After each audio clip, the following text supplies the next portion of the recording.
왕도는 없습니다. 남들과 다르게 보이기가 굉장히 힘들 거예요. 그럴 때 이제 확률을 높일 수 있는 방법이 바로 안녕하세요, 셀러 A입니다. 오늘은 지난 시간에 이어서 상품에 대해서 얘기를 할 건데요. 지난 시간에는 전반적인 온라인 셀링의 개론을 말씀을 드렸었죠. 자, 오늘은 그 첫 번째 단계, 상품을 어떻게 소싱하느냐, 상품을 어떻게 가져오느냐에 대해서 얘기를 해보려고 합니다.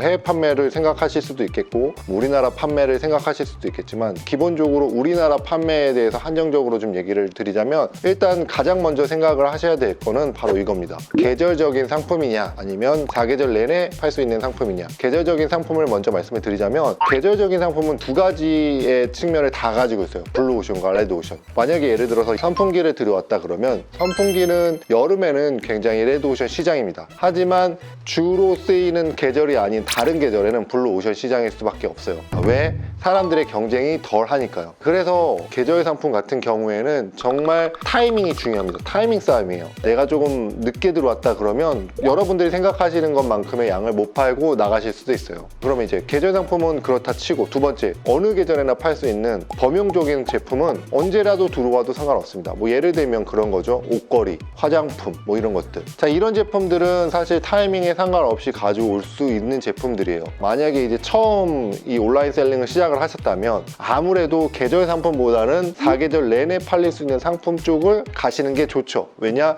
계절 상품 같은 경우에는 기간이 정해져 있기 때문에 그 기간 내에 한 번에 모든 걸 끝내야 되는 그런 좀 악조건이 있어요. 분명히 내가 모든 걸 다 준비해 놓은 상태에서 진행을 하는 것과 내가 언제 들어가도 진행할 수 있는 것들에 대해서는 분명히 다른 점이 있습니다. 그러면 이제 어떠한 범용적인 상품을 골라야지 좋을까요? 가장 중요한 건 확률을 높이는 겁니다. 예를 들면 경쟁 강도를 보고 여러분들이 물건을 가져왔으면, 여러분들이 다른 제품, 다른 상품을 골랐을 때보다 팔릴 확률이 높아지겠죠. 그런 게 하나하나 플러스 돼서 최종적으로 여러분들의 상품에 잘 팔릴 확률이 높아지는 거예요. 저번 강의에서도 말씀드렸지만, 여러분들이 파는 제품은 여러분들만 팔지 않아요. 선풍기를 가져왔을 때 여러분들만 팔고 계신가요? 절대 아닐 겁니다. 전자 가전제품 회사라면 대부분 선풍기를 가지고 있을 거예요. 그 와중에 여러분들이 플러스해서 물건을 파는 거기 때문에 아예 신규 시장에 들어가기는 너무 힘들어요. 그렇기 때문에 남들보다 팔릴 확률이 조금씩 높은 제품을 구하는 게 가장 좋겠죠. 그 중에서 예를 들면은 경쟁 용도가 될 수 있겠고, 디자인적인 것도 볼 수 있겠고,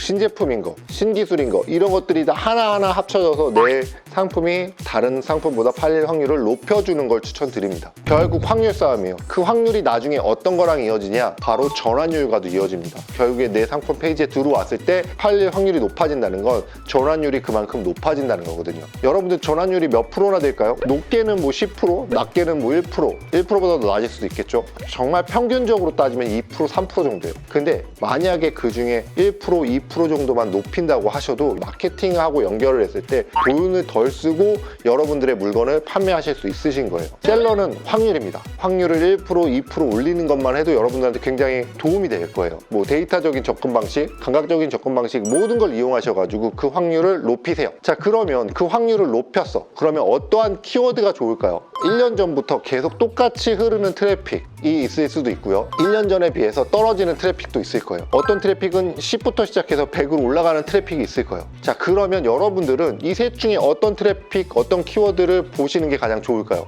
여러분들이 택하셔야 될 트래픽, 키워드, 그리고 상품은 점진적으로 올라가는 것들이어야 해요. 예를 들면 그런 거죠. 최근에 애플에서 나온 기능이 뭐가 있죠? 맥세이프라는 기능이 있죠. 없었던 키워드예요. 예전에는 그런 단어 자체가 없었는데 애플에서 그 단어를 만들고 그 단어가 점점 사람들에게 인식이 되고 있는 단계죠. 언제까지 우상향할 수는 없어요. 어느 정도 우상향을 하다가 결국에는 평균적으로 흐르게 되는 거죠. 그렇기 때문에 여러분들이 조금 더 잘 잡아야 되는 단어, 처음으로 접근하셔야 되는 단어들은 점점 우상향하는, 계속 키워드량이 늘어나고 있는 단어를 잡으셔야 됩니다. 그런 제품을 잡으셔야지 앞으로 더 성장할 확률이 높아지는 거죠. 물론 어느 정도 선에서 계속 유지되는 단어도 괜찮아요. 그런 제품들 같은 경우에는 예전에도 사랑을 받았고 지금도 사랑을 받고 있는 제품이에요.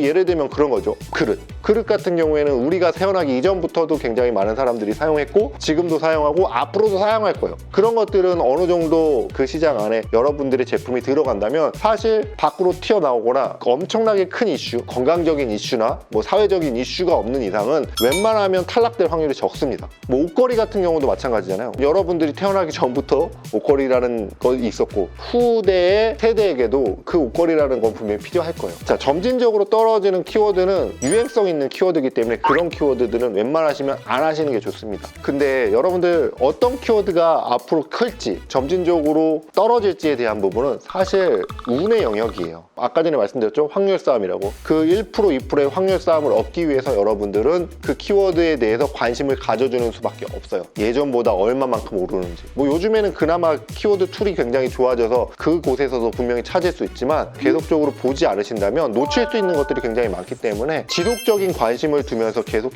진행을 하는 게 좋습니다. 여러분들 이제 처음 시작을 하시면은 찾기 어려울 거예요. 그래서 맨날 물어보시죠? 어떤 키워드가 좋아요? 어떤 키워드를 할까요? 자, 분명히 말씀드리지만 점진적으로 상승하는 키워드 혹은 계속 평균적으로 어느 정도 키워드량을 계속 가져갈 수 있는 키워드가 가장 좋고요. 그런 키워드를 찾는 방법은 계속해서 관심을 가져주고 그 키워드를 모니터링하는 수밖에 없다라고 말씀을 드리고 싶어요. 왕도는 없습니다. 그런 것들로 일단은 먼저 상품을 봐주시고요. 그 상품군이 어느 정도 지금 성장하고 있다, 성장을 할 것이다 라는 거에 대한 예상을 해주셔야지 이런 부분에 대해서 여러분들이 1%, 2%의 확률을 더 높이실 수 있으실 겁니다.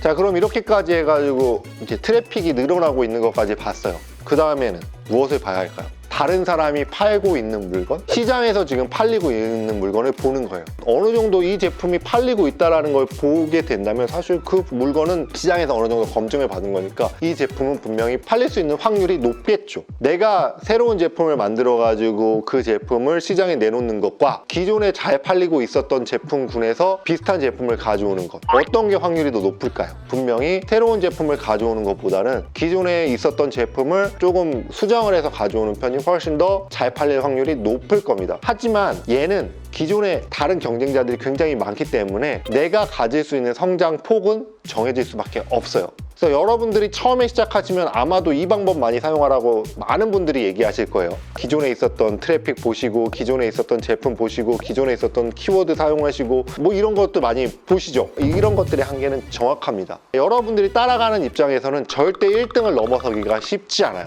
굉장히 유명한 브랜드가 만들어지고 그 브랜드랑 비슷하게 만들어가지고 여러분들이 따라가신다면 그 브랜드가 먼저 일궈놓은 것들이 있기 때문에 그 브랜드를 넘어서기가 쉽지 않습니다. 하지만 어느 정도 안정적인 트래픽은 가질 수 있겠죠. 여러분들이 이제 정말 좀 나는 좀 특이하게 잘 팔고 싶다 라고 하시면 여러분들이 프론티어가 돼서 앞을 개척해 나가셔야 됩니다. 그러니까 프론티어라는 개념은 어떤 개념이냐, 뭔가 발명을 해내거나 기존에 없었던 제품을 만들어내거나 이런 부분이에요. 이런 부분을 사실 처음부터 생각하긴 쉽지 않습니다. 뭐 대부분 어느 정도 사실 온라인 시장이 돈이 된다라고 생각을 하기 때문에 여러분들은 패스트 팔로워가 되시는 게 훨씬 더 빠릅니다. 그러려면 최대한 그 시장에서 어떠한 게 유행하고 어떠한 것이 잘 되고 있는지에 대한 부분을 항상 모니터링을 해주셔야 돼요. 이 시장에서 어느 정도 이제 경험이 쌓이고 규모가 갖춰지고 물건을 팔릴 수 있다면 그때 이제 프론티어, 새로운 제품을 개발하고 새로운 시장으로 진출할 수 있을 겁니다. 여러분들이 온라인 셀링에 익숙하지 않은 상태에서 처음부터 프론티어가 되는 것은 굉장히 쉽지 않은 작업이니까 처음에는 어느 정도 따라가시는 걸 추천드리고요. 따라가는 작업에서 제일 많이 사용하는 건 사실 ODM이라고 말하는, 그러니까 내가 무언가를 개발하는 게 아니라 공장에서 만들어진 제품을 가져오는 형식, 구매 대행 형식, 그런 형식으로 진행을 하게 될 경우가 굉장히 많습니다. 기존에 있었던 기성 상품을 여러분들이 가져와서 물건을 판매하는 거기 때문에 남들과 다르게 보이기가 굉장히 힘들 거예요.